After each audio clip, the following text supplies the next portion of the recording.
రాశి చక్రంలో 5వ రాశి అయినటువంటి సింహరాశిలో జన్మించిన వారు ఈ విళంబినామ సంవత్సరము 2018లో వారి జాతకరీత్యా చేయదగిన చేయకూడని పనులు, ధరించవలసిన రత్నం రంగుల గురించి ఈ వీడియోలో తెలుసుకుందాం.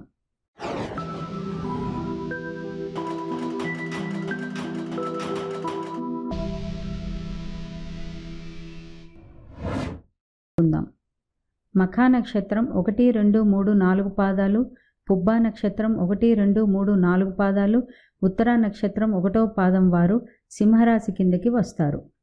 సూర్యుడు అధిపతి అయినటువంటి ఈ సింహరాశి వారికి 2018 విళంబినామ సంవత్సరంలో రాజపూజ్యం 3, అవమానం 6. అంటే వీరిని పొగిడేవారు, మెచ్చుకునేవారు 3 అయితే అవమానించేవారు 6గా ఈ సంవత్సరంలో చెప్పబడింది. అలాగే ఆదాయం 11, వ్యయం కూడా 11. అంటే వీరు ఎంత ధనాన్ని సంపాదిస్తారో అంతే ధనాన్ని లేదా అంతకంటే ఎక్కువ ధనాన్ని ఖర్చు పెడతారు. ఈ సంవత్సరం వీరికి ఆర్థికంగా కలిసి వస్తుందని చెప్పొచ్చు. వ్యాపార రంగంలో ఉన్నవారు వారు ఆశించిన దానికన్నా ఎక్కువ ఫలితాన్ని పొందుతారు. ఉద్యోగస్తులు పదోన్నతిని పొందుతారు. మన మనస్సుని, శారీరక స్థితిని శాసించే రాహుకేతువులు 12వ స్థానంలో 6వ స్థానంలో సంచరిస్తున్న కారణంగా వీరు అనారోగ్య సమస్యలతో బాధపడే అవకాశం ఉంది. కీళ్ల నొప్పులు, నడుము నొప్పి లాంటి అనారోగ్య సమస్యలతో బాధపడే అవకాశం ఉంది.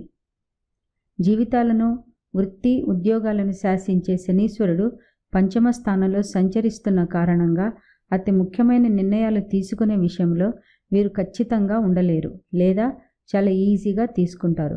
తొందరేముందులే, నెమ్మదిగా దీని గురించి తర్వాత ఆలోచిద్దాం అనే విధంగా ఉంటుంది వీరి వ్యవహారం. అలాగే ఏదైనా ముఖ్యమైన విషయంలో నిర్ణయం తీసుకునే ముందు 1కి 2 సార్లు బాగా ఆలోచించి సత్వరమే నిర్ణయం తీసుకుంటే మంచి ఫలితాలు ఉంటాయి. ఈ సంవత్సరం ఈ రాశి వారికి తమ పై అధికారుల నుండి కొంత ఒత్తిడి పెరుగుతుంది. దీని కారణంగా మెంటల్ టెన్షన్స్, అనారోగ్య పాలవడము జరుగుతుంది. వ్యాపారపరంగా, ఉద్యోగపరంగా లభించే ఒత్తిడిని తగ్గించుకొని తమ ఆరోగ్యం పట్ల అత్యంత శ్రద్ధ వహించాల్సి ఉంటుంది. సమయానికి ఆహారం తీసుకునే నియమాన్ని ఖచ్చితంగా పాటించాల్సి ఉంటుంది. టైంకి తిండి, టైంకి నిద్ర వీరికి అత్యంత అవసరంగా చెప్పబడింది. అలాగే వీరు ముఖ్యమైన నిర్ణయాలు తీసుకోవాల్సి వచ్చినప్పుడు ఇతరుల మీద ఏమాత్రము ఆధారపడకుండా తమ సొంత నిర్ణయం మీదనే ముందుకు సాగితే మంచిది. అలాగే వీరు వాహనాలను నడిపేటప్పుడు చాలా జాగ్రత్తగా ఉండాలి. అనవసరమైన ఆలోచనలు, ఆవేశాలను దూరంగా ఉంచి ప్రశాంతంగా వెహికల్ని నడపండి. చాలా కాలం క్రితం పెట్టిన పెట్టుబడులు వీరికి లాభాలను తెచ్చిపెడతాయి.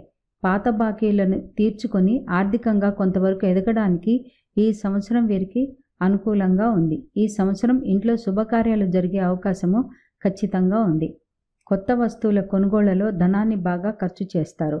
ఈ సంవత్సరం వీరికి వచ్చినట్లు ఖర్చు అయ్యే సూచనలు ఉన్నాయి కాబట్టి అవసరమైన వాటి మీదనే ధనాన్ని ఖర్చు పెట్టడం మంచిది.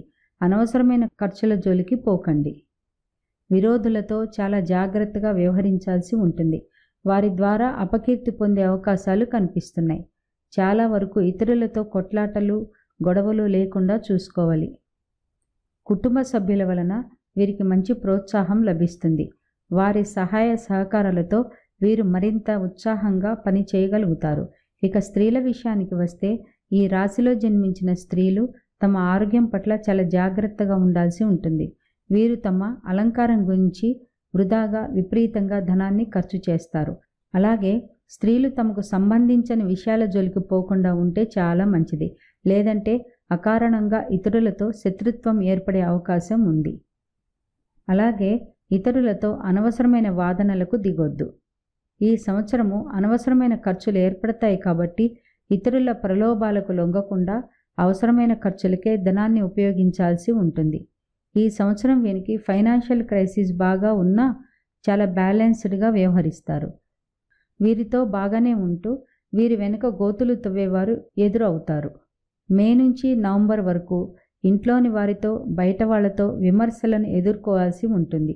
అటువంటి పరిస్థితులలో ఏమాత్రమూ ఆవేశపడకుండా చాలా కామ్గా ఉంటూ పరిస్థితులను ట్యాకిల్ చేయాల్సి ఉంటుంది. వీరు ప్రతి ఉదయము ప్రత్యక్ష దైవమైనటువంటి సూర్యభగవానుడికి నమస్కారాలు చేయడం, శివక్షేత్రాలను దర్శించుకోవడం చాలా మంచి ఫలితాలను ఇస్తాయి. వీరు ఆదివారం నాడు కెంపును వెండితో తయారు చేయించుకొని కుడి చేతి ఉంగరం వేలుకు ధరిస్తే మంచి ఫలితాలు ఉంటాయి. అలాగే వీరు తెల్లని వస్త్రాలు ధరిస్తే మంచిది. అలాగే వీరు దీపదానం వెండితో చేసినది చేస్తే మంచి ఫలితాలు ఉంటాయి. ఇలాంటి విషయాలు ఇంకా తెలుసుకోవాలనుకుంటే తెలుగు ట్యాబ్లైట్స్ ఛానల్కి సబ్స్క్రైబ్ చేయడం మర్చిపోవద్దు.